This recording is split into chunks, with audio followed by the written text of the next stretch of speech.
प्यारे बच्चों, आज मैं गुरु गोविंद सिंह जी के जीवन का चित्रण आपके सामने प्रस्तुत करूंगा और उम्मीद रखूंगा कि आपको ये सब अच्छा लगेगा और आप इनके जीवन से कुछ सीखेंगे और अपने जीवन में उतारने की चेष्टा करेंगे।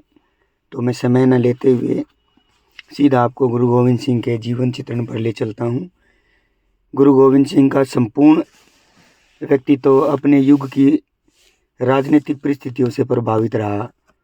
उनके काव्य की अनंत प्रेरणा भी इससे पर्याप्त रूप से प्रभावित करती है। गुरु नानक ने भी अपनी वाणी में देश की राजनीतिक स्थिति का पर्याप्त वर्णन किया। बाबर के आक्रमण से उत्पन्न स्थिति का वर्णन करते हुए गुरु नानक जी ने अपने एक शिष्य लालो से कहा था, हे लालो, यह बाबर पाप की बारात लेकर काबुल से दौड़ा आया है और सबसे बलपूर्वक धन ले रहा है। शर्म और धर्म दोनों ही छिपकर खड़े हो गए हैं। प्रधानता झूठ को प्राप्त हो गई है। काजी और ब्राह्मणों को कोई पूछता नहीं। विवाह के मंत्र शैतान पढ़ रहे हैं। ये गुरु नानक जी ने बाबर के बारे में कहा था। गुरु गोविंद सिंह का जन्म देश की उन राजनीतिक परिस्थितियों के बीच हुआ जब अकबर द्वारा स्थापित राजनीतिक शांति पूरी तरह से नष्ट हो गई थी। गुरु गोविंद सिंह ने केवल 9 वर्ष की आयु में ही दिल्ली में अपने पूज्य पिता गुरु तेग बहादुर जी का बलिदान होते हुए देखा था। इस अबोध सी लगने वाली आयु में ही उन्होंने उस गुरु गद्दी का गुरुतर भार संभाला जो दिल्ली के मुगल शासन की आंखों में कांटे की तरह खटक रही थी। देश के सामने अनेकों लोग अन्यायी शासन के विरुद्ध सिर उठा रहे थे। विशाल और शक्तिमान संपन्न मुगल वाहिनी बड़ी क्रूरता से विरोधियों का दमन कर रही थी। तो उसी में गुरु गोविंद सिंह का जो जीवन है उस राजनीतिक पृष्ठभूमि के ऊपर ही बीता। गुरु गोविंद सिंह का संपूर्ण जीवन जितनी विद्वता और विशालता से भरा हुआ, उतनी ही विद्वता और विशालता से उनके जन्म स्थान, कार्य क्षेत्र और देहवासन को लेकर दिखाई देता है। जन्म स्थान पूर्वी भारत पटना में, कार्य क्षेत्र उत्तर पश्चिमी की पहाड़ी अंचलों में और देहवासन दक्षिणी महाराष्ट्र में। उनके जीवन कार्यों की भांति प्रकृति ने मानो उनकी जीवन अवधि को भी संपूर्ण भारतीय का प्रतीक बना दिया। यह संवत 1723 विक्रमी की पौष सुदी सप्तमी 26 दिसंबर 1966 थी जब गुरु गोविंद सिंह ने जन्म लिया।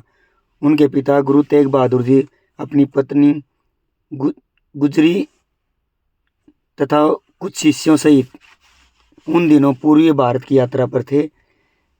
अपनी गर्भवती पत्नी और कुछ शिष्यों को पटना में छोड़कर गुरु तेग बहादुर जी असम की ओर चले गए। वहीं उन्हें अपने पुत्र प्राप्ति का समाचार प्राप्त हुआ था।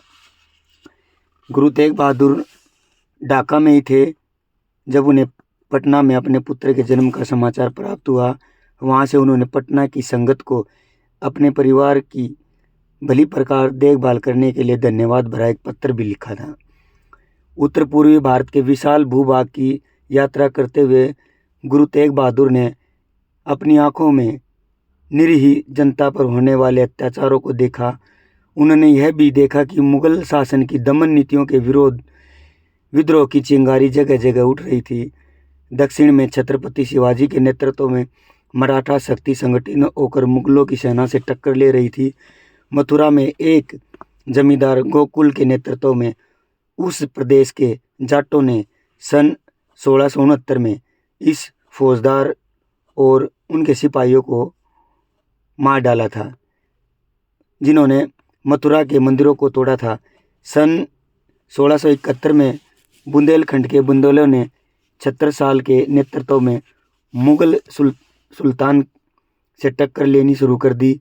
सन 1672 में दिल्ली के निकट नारनौल में सतनामी संप्रदाय के अनुयायियों ने मुगल शासन के विरुद्ध इतना बड़ा विद्रोह किया कि उनके अद्भुत साहस को देखते हुए मुगल सैनिक उनमें दैवीय शक्ति का संदेह करने लगे और स्वयं औरंगजेब को, जो मुसलमानों का जिंदा पीर समझा जाता था, आलमगीर जिंदा पीर अपने हाथों से दुआएं और आयतें लिखकर शाही झंडे में टांगनी पड़ी थी। गुरु तेग बहादुर के पंजाब वापस लौटने के लगभग 3 वर्ष बाद पटना में छूटा उनका परिवार भी आनंदपुर आ गया था। इन 3 वर्षों में गुरु तेग बहादुर ने आनंदपुर को उनके दृष्टियों से विकसित किया तथा पंजाब के मालवा प्रदेश का विशेष दौरा करके वहाँ की जनता में चेतना उत्पन्न की। तभी एक दिन उनके सामने एक स्थिति आ खड़ी हुई।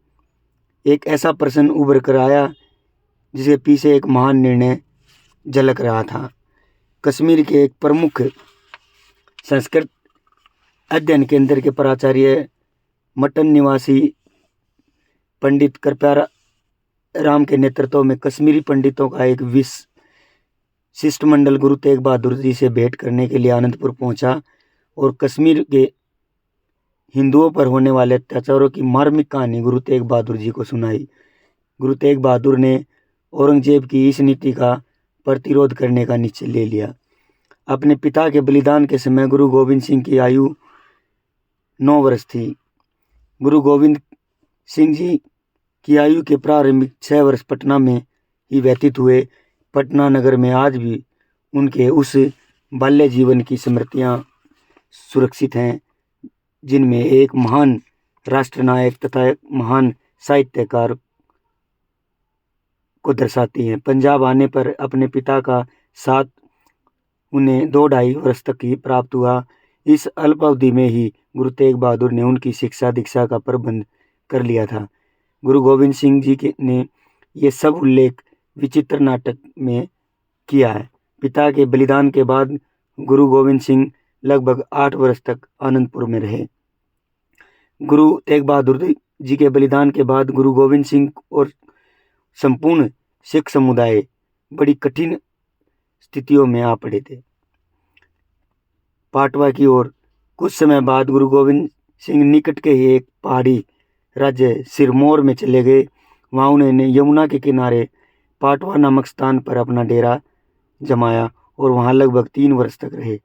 पाटवा निवास के इन 3 वर्षों तक गुरु गोविंद सिंह ने साहित्यिक जीवन में बड़ा महत्वपूर्ण स्थान प्राप्त किया और यहाँ पर उन्होंने बहुत सारी रचनाएं लिखी।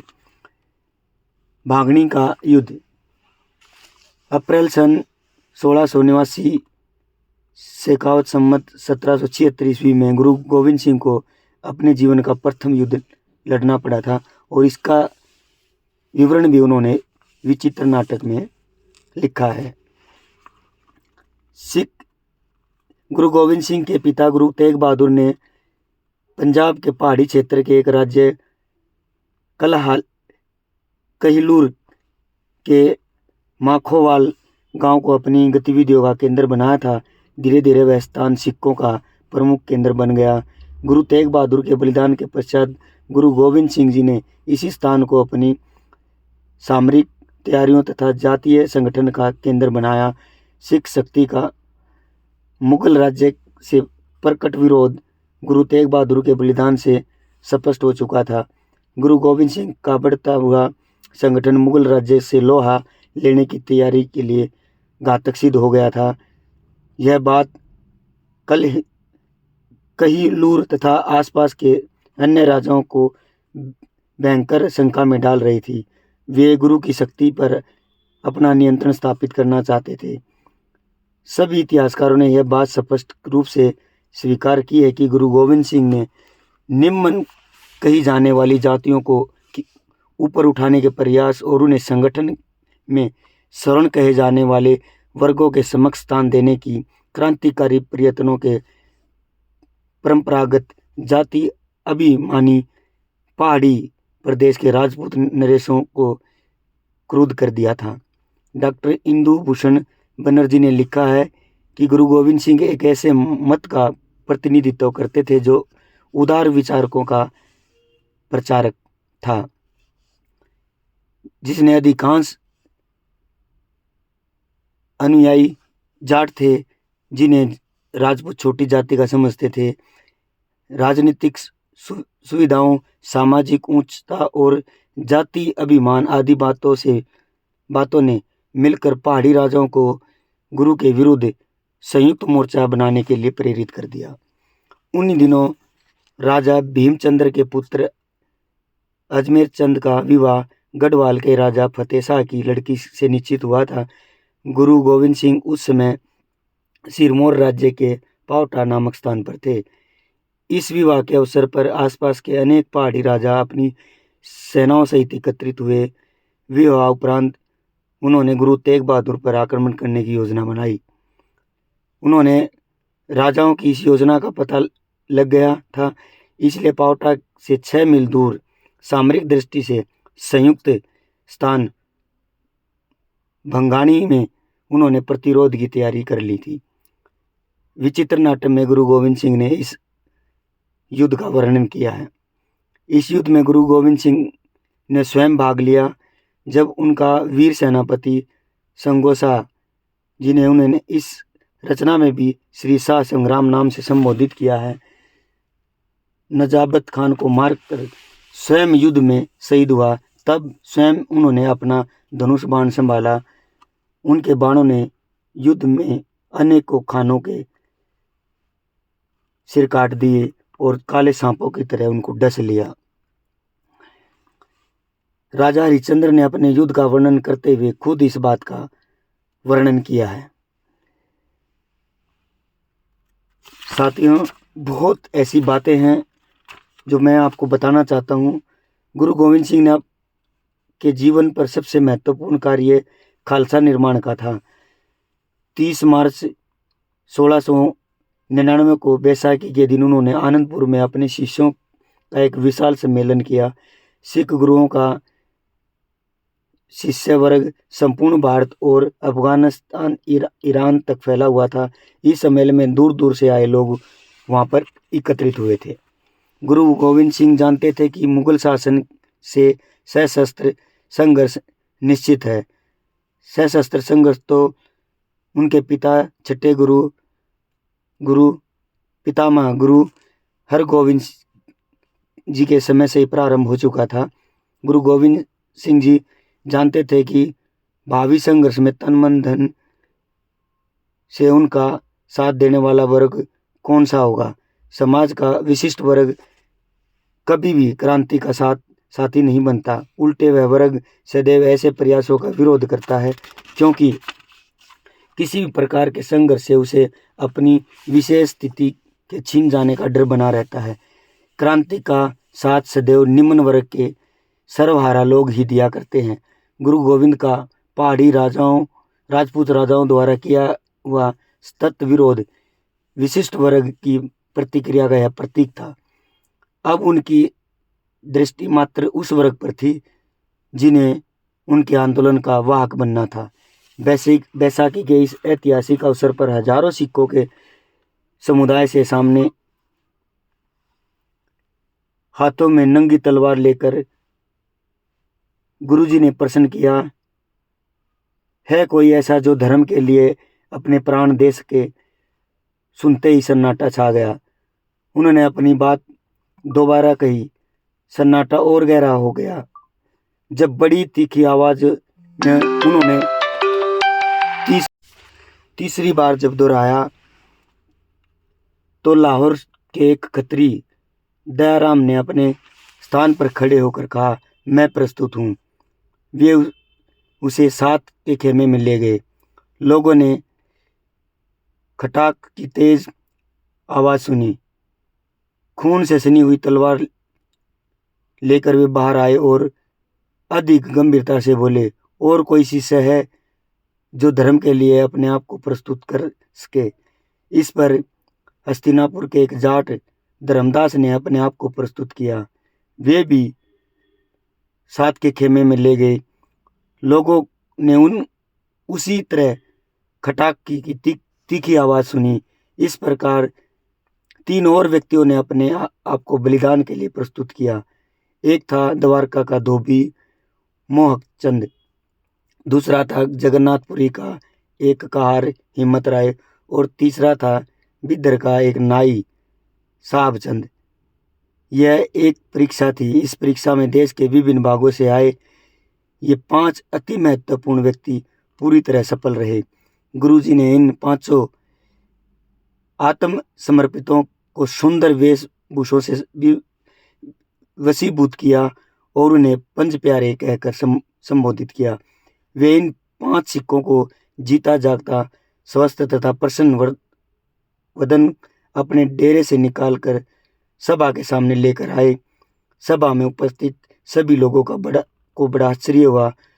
उन्होंने सबसे कहा कि यह शकुन बड़ा शुभ है और खालसा की विजय निश्चित हो गई है। गुरु गोविंद ने इन 5 प्यारों में केवल एक खत्री था और 4 ऐसे थे जिनमें एक शूद्र समझा जाता था।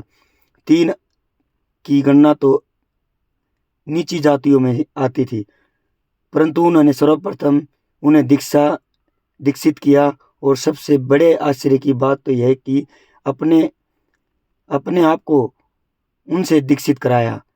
वे करबंद उनके सामने खड़े हुए और उनसे प्रार्थना की कि वे इस नए पंथ की इसी प्रकार दीक्षित करें जैसा उन्होंने 5 को किया है।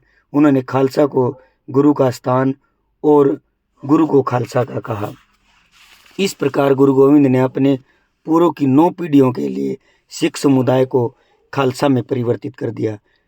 उन्हीं के शब्दों में, जो सत्य की ज्योत को सदैव प्रज्वलित रखता है, एक ईश्वर के अतिरिक्त और किसी को नहीं मानता, उसी में उसका पूर्ण प्रेम है और विश्वास है, और भूलकर भी मृत व्यक्तियों की समाधियों दरगाहों पर नहीं जाता।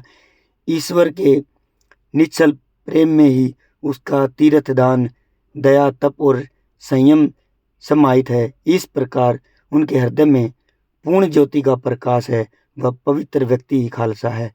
15 दिन में ही आनंदपुर के लगभग 80,000 लोग एकत्रित हुए, जिन्होंने नए मार्ग पर दीक्षित किया गया।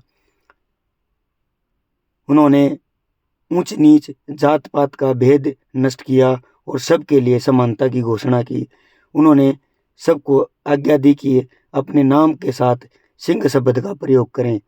इस प्रकार गुरु ने अपने विनीत शिष्यों को शेर बना दिया और क्षण भर में उनका स्थान भारतवर्ष के सर्वोत्कृष्ट तथा सबसे अधिक वीर जाति के सम्मान ऊंचा उठा दिया, क्योंकि उस समय तक केवल राजपूत ही अपने नामों के साथ सिंह का प्रयोग करते थे। गुरु गोविंद ने सिखों में यह विश्वास उत्पन्न किया कि वे लोग ईश्वरीय कार्य को संपन्न करने के लिए उत्पन्न हुए हैं और एक नया जय घोष दिया, वाहेगुरु जी का खालसा, वाहेगुरु जी की फतेह। खालसा ईश्वर का है और ईश्वर की विजय सुनिश्चित है। यह संदेश गुरु गोविंद सिंह जी ने अपने सिख भाइयों को दिया। खालसा निर्माण की चारों ओर तीव्र प्रतिक्रिया हुई। बहुल संस्कार में दीक्षित होने के पश्चात आनंदपुर में एकत्रित हुए अपने अपने घरों को लौटकर नवपंथ का प्रचार करने लगे। सरहिंद और लाहौर के मुगल सूबेदार और पहाड़ी राजाओं के प्रदेश के राजा उनसे बहुत चौकन्ने हुए। इनमें सबसे अधिक चिंता कहलूर के राजा को हुई, जिनके क्षेत्र में आनंदपुर था। कहलूर के राजा ने हंडूर के राजा की सहमति से एक पत्र गुरु गोविंद सिंह को भेजा, जिसमें लिखा था कि वे आनंदपुर की भूमि छोड़कर कहीं और चले जाएं तथा उसका किराया दें। गुरु गोविंद ने उत्तर दिया कि यह भूमि मेरे पिता ने पूरे मूल्य देकर खरीदी है। इस विवाद को लेकर संघर्ष प्रारंभ हो गया। पहाड़ी राजाओं ने पेंदे खान और दीनाबेन नामक 2 पंचहजारी मुगल सरदारों की सहायता से गुरु तेग बहादुर पर आक्रमण किया। पहाड़ी राजाओं और मुगल सरदारों की सम्मिलित शक्ति लगभग 20,000 योद्धाओं की थी। गुरु गोविंद सिंह के पास उस समय केवल 8,000 योद्धा थे। शत्रु सैनिकों ने आनंदपुर के चारों ओर घेरा डाल लिया और भयंकर संघर्ष प्रारंभ हो गया। पहाड़ी राजाओं की ओर से राजा भीमचंद, राजा अजमेर चंद, राजा जसवालिया, राजा केसरी चंद, राजा घमंडी सिंह आदि अपनी सेना का संचालन कर रहे थे। गुरु जी की ओर से शेर सिंह और नार सिंह लोहगढ़ की रक्षा कर रहे थे। उदय सिंह फतेहगढ़ की रक्षा कर रहा था। स्वयं गुरु गोविंद सिंह तथा उनके ज्येष्ठ पुत्र अजीत सिंह खालसा सेना का संचालन कर रहे थे। पहले दिन के युद्ध में कुंवर अजीत सिंह के बाणों से राजा केसरी चंद घायल हो गए और वो सरदार उदय सिंह भी उनके हाथों मारे गए। दूसरे दिन शत्रु सेना ने आनंदपुर का मुख्य द्वार तोड़ने के लिए एक हाथी को शराब पिलाकर मस्त किया और उसको आनंदपुर की तरफ छोड़ दिया। गुरु गोविंद सिंह ने अपने एक सैनिक को जिसका नाम विचित्र सिंह था को हाथी का सामना करने के लिए भेजा। विचित्र सिंह ने बर्छे के एक तीक्ष्ण प्रहार से हाथी चिहाड़ता हुआ वापस मुड़ा और अपनी ही सेना के ऊपर हमला बोलते हुए अपनी सेना के सैनिकों को रौंदता हुआ चला गया। गुरु गोविंद जी के हाथों मुगल सेनापति पेंदे खान मारा गया तथा दीना बेन बुरी तरह घायल होकर युद्ध भूमि से भाग गया। उदय सिंह ने राजा केसरी चंद का सिर काट दिया। अंत में शत्रु सेना साथ छोड़कर युद्ध भूमि से भाग खड़ी हुई। विजयी खालसा सेना ने शत्रुओं को रोपड़ तक भगा दिया और रोपड़ तक उनका पीछा किया। यह युद्ध सन 1700 में हुआ था। औरंगजेब उस समय दक्षिण के युद्धों में व्यस्त था। संभवतः उसने वहीं से सरहिंद और लाहौर के सूबेदारों को गुरु जी पर आक्रमण करने के लिए उनको आज्ञा दी। लाहौर और सरहिंद की सम्मिलित सेनाओं ने एक ओर से उन पर आक्रमण किया और पहाड़ी राजाओं की सेनाओं ने दूसरी ओर से। गुरु गोविंद सिंह उस समय निर्मोह नामक स्थान पर थे। उन्होंने अपनी सीमित शक्ति से उन सेनाओं का प्रबल प्रतिरोध किया। युद्ध पूरे एक दिन और एक रात चला। अंत में शत्रु को बाध्य होकर पीछे हटना पड़ा। गुरु जी ने अपनी सेना सहित निर्मोह को छोड़कर आनंदपुर की ओर प्रस्थान किया। तभी उन्होंने नदी पार की थी और शत्रु सेना ने उस पर आक्रमण कर दिया। नदी तट पर फिर भयानक संघर्ष हुआ और इस युद्ध में भी गुरु जी की विजय हुई और शत्रु सेना मैदान छोड़कर भाग गई।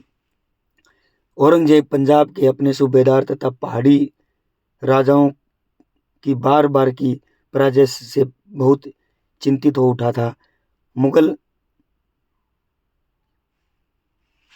राज्य का सबसे दृढ़ केंद्रीय प्रदेश उस समय पंजाब हुआ करता था।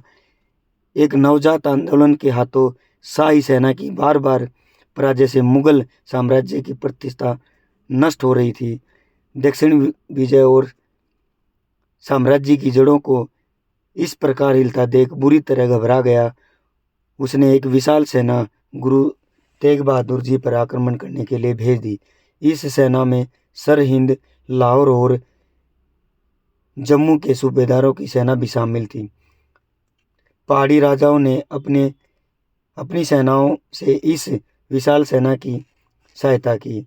गुर्जर और रांगड़ जाति के मुसलमान जो सिखों के चिर शत्रु थे विशाल संख्या में इस सेना का अंग बने। इस प्रकार यह विशाल वाहिनी अपनी संपूर्ण शक्ति से खालसा के नवजात आंदोलन को कुचलने के लिए आगे बढ़ी।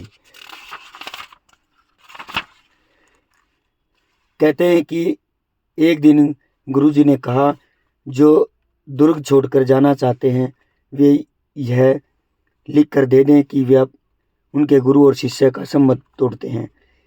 40 सिखों ने यह दो दबाव लिखा और रात्रि के अंधेरे में दुर्ग छोड़कर चले गए। आनंदपुर का घेरा पड़े 8 महीने हो गए थे। अंत में दुर्ग छोड़ने देने का निश्चय किया गया। गुरु गोविंद सिंह अपनी माता, 2 पत्नियों और 4 पुत्रों अजीत सिंह, जुहार सिंह, जुझार सिंह, जोरावर सिंह और फतेह सिंह तथा बचे कुचे सिखों सहित रात्रि को किला छोड़कर बाहर निकल गए। किला छोड़ते समय कुछ मूल्यवान सामग्री साथ लेकर गए। एकत्रित धन सिखों में बांट दिया गया। उन्हें शस्त्र अस्त्र से पूरी तरह सुशोभित कर दिया गया। गुरु गोविंद सिंह ने स्वयं अपनी तथा अपने दरबारी कवियों द्वारा रचित रचनाओं को संभालने का पूर्ण प्रयास किया। श्रद्धालु सिखों द्वारा उनकी अधिकांश रचना तो किसी प्रकार बचा ली गई, जिनका आगे चलकर भाई मनी सिंह ने संपादन किया, परंतु अन्य कवियों की अधिकांश रचनाएं नष्ट हो गई। दुर्ग त्याग। 21 दिसंबर 1704 की रात्रि थी जब गुरु गोविंद सिंह ने अपनी बची सेना परिवार सहित दुर्ग छोड़ा। तभी वे सारा नदी के तट पर पहुंचे थे कि पीछे से शत्रु सेना अपनी सभी साथियों के साथ मिलकर आ चुकी थी। वर्षा और शीत भरी रात्रि में नदी तट पर ही संघर्ष हुआ। कुछ सिखों ने मुगल सेना को युद्ध में व्यस्त रखा और गुरुजी अपनी 40 सिखों और 2 पुत्र अजीत सिंह 18 वर्ष तथा जुझार सिंह 14 वर्ष सहित चमकौर की घाट की गढ़ी तक पहुंच गए, परंतु नदी तट पर हुए युद्ध की हलचल में उनका शेष परिवार उनसे अलग हो गया। 2 कनिष्ठ पुत्र जोरावर सिंह 9 वर्ष और फतेह सिंह 7 वर्ष अपनी दादी माता गुजरी सहित अपने एक रसोइये गंगाराम के साथ उनके गांव की ओर चले गए, लेकिन गंगाराम विश्वासघाती निकला। दोनों पुत्रों को उसने धन के लोभ में सरहिंद के सूबेदार वजीर खान को सौंप दिया और वजीर खान ने उन्हें इस्लाम स्वीकार करने को कहा। इससे इनकार करने पर 27 दिसंबर 1704 ईस्वी को उन्हें जीवित दीवार में चुनवा दिया गया। माता गुजरी ने अपने इस बच्चों के शौक में प्राण त्याग दिए। उनकी दोनों पत्नियां सुंदरी और साहिब देवी भी उस अशांति में उनसे बिछड़ गई और भाई मनी सिंह के साथ दिल्ली पहुंच गई। चमकौर की गढ़ी भी शत्रुओं द्वारा घेर ली गई। गुरु गोविंद सिंह, उनके पुत्रों और 40 साथियों ने बड़ी वीरता से युद्ध किया। गुरु गोविंद सिंह ने बाण की वर्षा से मुगल सेनापति नाहर खां मारा गया और खजावा मोहम्मद ने गढ़ी की दीवार के नीचे छिपकर अपनी जान बचाई। कुंवर अजीत सिंह और जुझार सिंह की इस युद्ध में अद्भुत वीरता का जो है परिचय दिया और कवियों ने बहुत गुरु शोभा में इसका वर्णन किया है। एक एक करके गुरुजी के अधिकांश साथी समाप्त हो गए।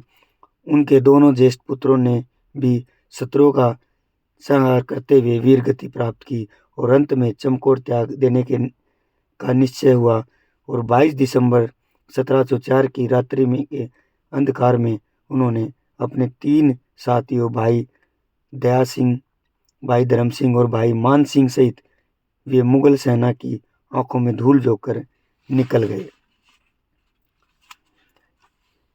सरहिंद के सूबेदार वजीर खान की सेना निरंतर उनका पीछा कर रही थी।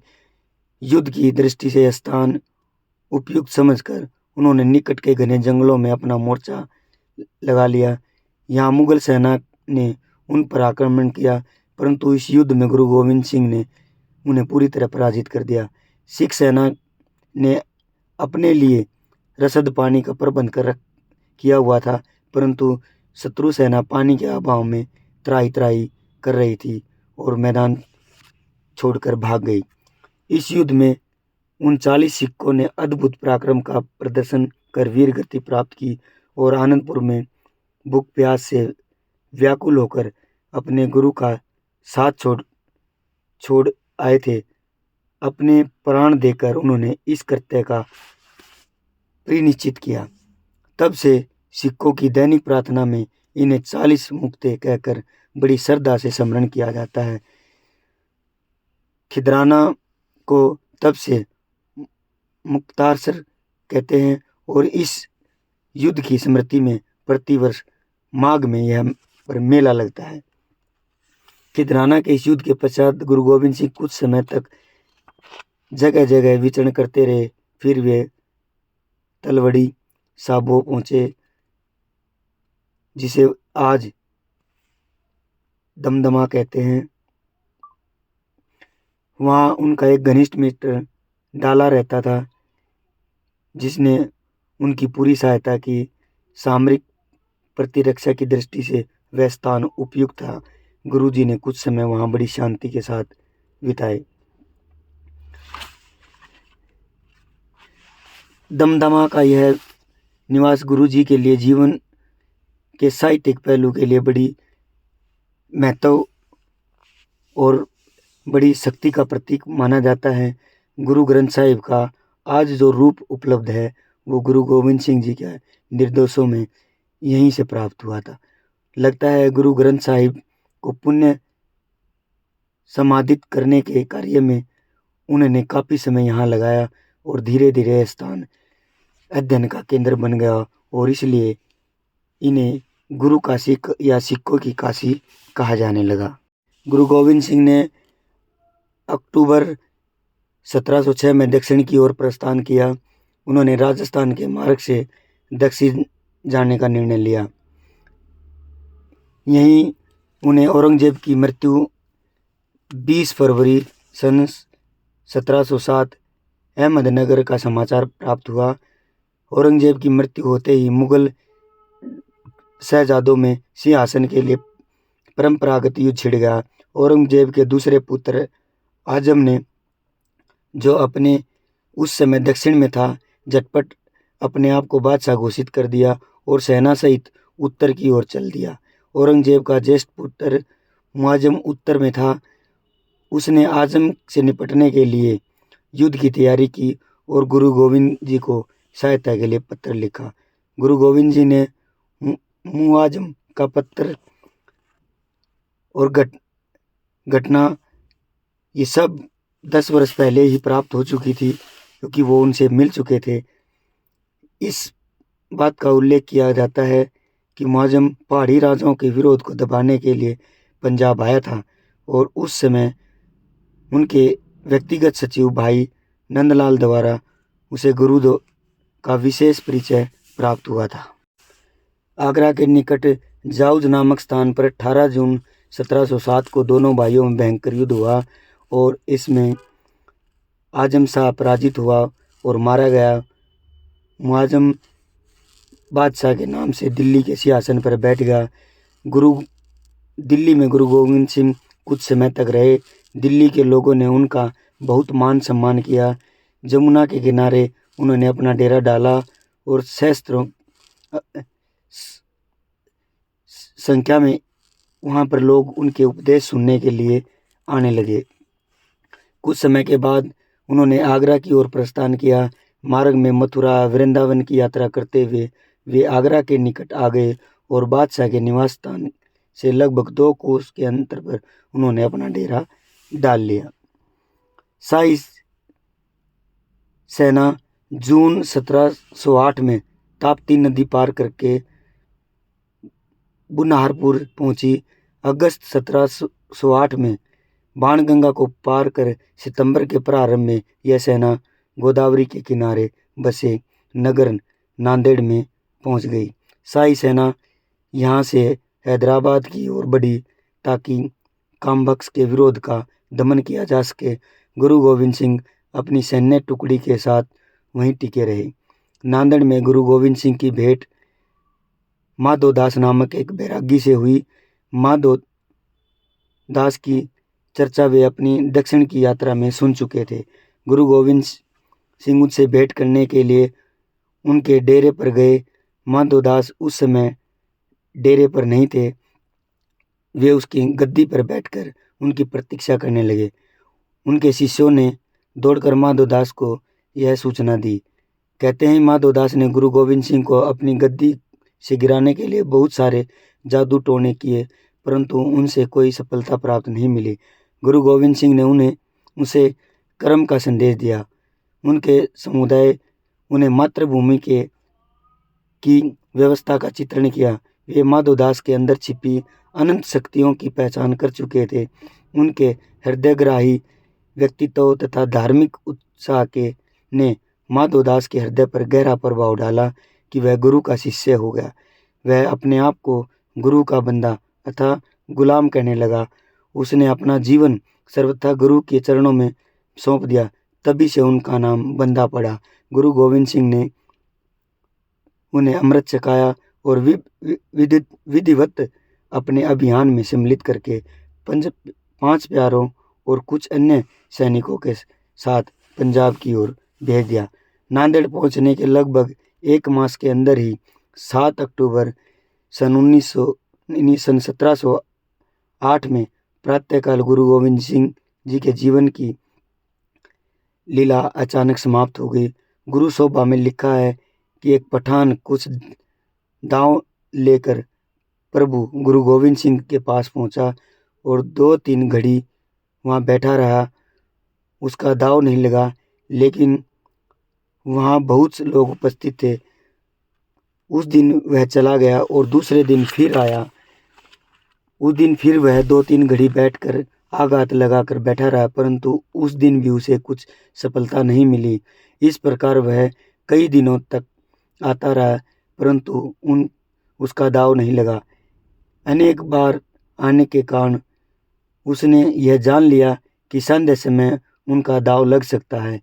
यह दुष्ट एक दिन शाम के समय आया और गुरु गोविंद सिंह जी के पास बैठ गया और प्रसाद लिया, जिसे वह दुष्ट अपने हाथ में लेकर मुंह में डाल रहा था। उस समय वहां कोई सिख मौजूद नहीं था, केवल एक ही रख सकता, वह भी ऊग रहा था। तब इतने में प्रभु स्वयं विश्राम करने लगे। अवसर देकर उस दुष्ट पठान ने उन पर छुरे से आक्रमण कर दिया। उन्होंने उन पर 2 वार किए कि गुरु गोविंद ने निकट रखी अपनी तलवार के एक ही वार में दुष्ट को मार गिराया। फिर उन्होंने आवाज देकर शिष्यों को बुलाया। झट पर बहुत से लोग वहां आ गए और उनके 2 साथियों को, जो डेरे के बाहर प्रतीक्षा कर रहे थे, पकड़कर मार डाला। डेरे के अंदर पड़े तीसरे पठान के शव को देखकर सिख उन पर तलवार चलाने लगे। तब गुरुजी ने कहा, ये तो मर चुका है, इसे यहाँ से हटाओ। अभी तक किसी को यह पता नहीं था कि गुरुजी स्वयं भी जख्मी हो चुके हैं, परंतु जब ये उठे तो लड़खड़ाए। तब उन्होंने इस घटना का पता उन अपने सैनिकों को दिया तो वे दुख में डूब गए। गुरुजी को वे सांत्वना दी गई और गुरुजी डरे नहीं, लेकिन उन्होंने उनके घाव को सील दिया और दवा मरहम की। इस प्रकार गुरुजी का देहवासन हो गया। और गुरुजी के देहवासन के संबंध में इतिहासकारों में अनेक भ्रम फैलाए हुए हैं, परंतु अब गुरु शोभा में दिया हुआ उक्त वृत्तांत ही सर्वाधिक प्रमाणिक माना जाता है। गुरुजी की हत्या करने के पीछे उन पठानों का क्या उद्देश्य था, इस संबंध में अनेक कथाएं प्रचलित हैं, परंतु यह मत आज भी पूरी तरह माना जाता है कि हत्या के पीछे सरहिंद के सूबेदार वजीर खान का हाथ था। गुरुजी की बादशाह से बढ़ती हुई मैत्री से यह बहुत शंकित हो उठा था। उसे डर था कि यह मैत्री उनके लिए घातक सिद्ध हो सकती है, इसलिए उसने पठानों को यह दुष्कृत्य करने के लिए भेजा। देवासन के समय गुरुजी की आयु लगभग 42 वर्ष थी। बिहार की भूमि को उन्होंने जन्म देने का गौरव प्राप्त हुआ तो महाराष्ट्र की वीर भूमि में उनका अंतिम संस्कार हुआ।